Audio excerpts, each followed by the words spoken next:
Medical ও dental কলেজে ভর্তি ইচ্ছুক ভাইয়া ও আপুরা, তোমাদের সবাইকে আজকের ক্লাসে শুভেচ্ছা। আজকের ক্লাসে আমরা চমৎকার একটা শর্টকাট টেকনিক নিয়ে আলোচনা করব, যার মাধ্যমে তোমরা খুব সহজেই ভাইরাসের উদাহরণগুলা মনে রাখতে পারবা। তো চলো আমরা শুরু করি। তো ফার্স্ট অফ অল দেখো, আমরা একটু বই থেকে দেখে আসব যে আসলে আমরা কি পড়তে চাচ্ছি।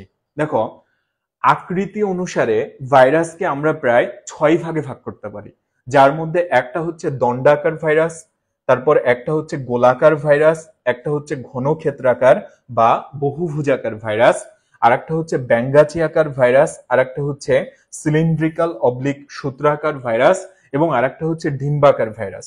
তো আমাদের বিভিন্ন ভর্তি পরীক্ষায় বা বোর্ড পরীক্ষায় আমরা এরকম প্রশ্ন আসতে দেখি যে নিচের কোনটি গোলাকার ভাইরাস, বা নিচের কোনটি ঘনক্ষেত্রাকার ভাইরাস, বা নিচের কোনটি সিলিন্ড্রিক্যাল ভাইরাস। তো এই উদাহরণগুলা কিভাবে সহজে মনে রাখা যায়, আজকের ক্লাসে আমরা মূলত সেটাই শিখব। তো ফার্স্টে আমরা শুরু করি দণ্ডাকার ভাইরাস। তো দণ্ডাকার ভাইরাসগুলা যদি আমরা শর্টকাটে মনে রাখতে চাই, আমাদের নেমোনিকটা হচ্ছে এটিএম। এটিএম তোমরা নিশ্চয়ই জানো যে এটিএম এর ফুল ফর্ম হচ্ছে অটোমেটেড টেলার মেশিন, কিন্তু আমরা এখানে এটিএম কে ইউজ করব কি কাজে? এখানে এ থেকে আসবে আলফা আলফা মোজাইক, তাহলে এ থেকে কি আসবে? Alpha alpha mosaic. টি থেকে আসবে টোবাকো মোজাইক। আচ্ছা, আর একটা হচ্ছে এম। এম থেকে আসবে হচ্ছে মামস ভাইরাস। Mum's virus. এরপরে আমরা চলে আসি গোলাকার ভাইরাস। তো দেখো, গোলাকার ভাইরাস গুলা যদি আমরা শর্টকাটে মনে রাখতে চাই, তাহলে আমাদের ট্রিকটা হবে পিএইচডি। পিএইচডি তোমরা নিশ্চয়ই জানো যে পিএইচডি এর ফুল ফর্ম হচ্ছে ডক্টর অফ ফিলোসফি, বাট আমরা এখানে পিএইচডি কি কাজ ইউজ করব? এখানে পি থেকে আসবে হচ্ছে পোলিও, এইচ এ হচ্ছে এইচআইভি। এইচআইভি এর ফুল ফর্ম কি? Human immuno deficiency virus. আবার এইচআইভির সাথে মিল রেখে টিআইভি, কারণ দুটোর মধ্যেই আমরা আইভি দেখতে পাচ্ছি। তাহলে টিআইভি এর ফুল ফর্ম কি? Tipula iridescent virus. এরপরে চলে আসো ডি। ডি তে কি হবে? ডি তে হচ্ছে ডেঙ্গু ভাইরাস। তাহলে এগুলা হচ্ছে তোমার গোলাকার ভাইরাস। এবার আমরা চলে আসতে পারি ঘনক্ষেত্রাকার বা হচ্ছে বহুভুজাকার ভাইরাস। তো এটা মনে রাখার উপায় হচ্ছে হাভা। হাভা। হাভাতে কি হয়? হাতে হচ্ছে হারপিস, আর ভতে হচ্ছে ভ্যাকসিনিয়া। তাহলে হারপিস এবং হচ্ছে ভ্যাকসিনিয়া ভাইরাস, এদেরকে আমরা বলবো ঘনক্ষেত্রাকার বা হচ্ছে বহুভুজাকার ভাইরাস।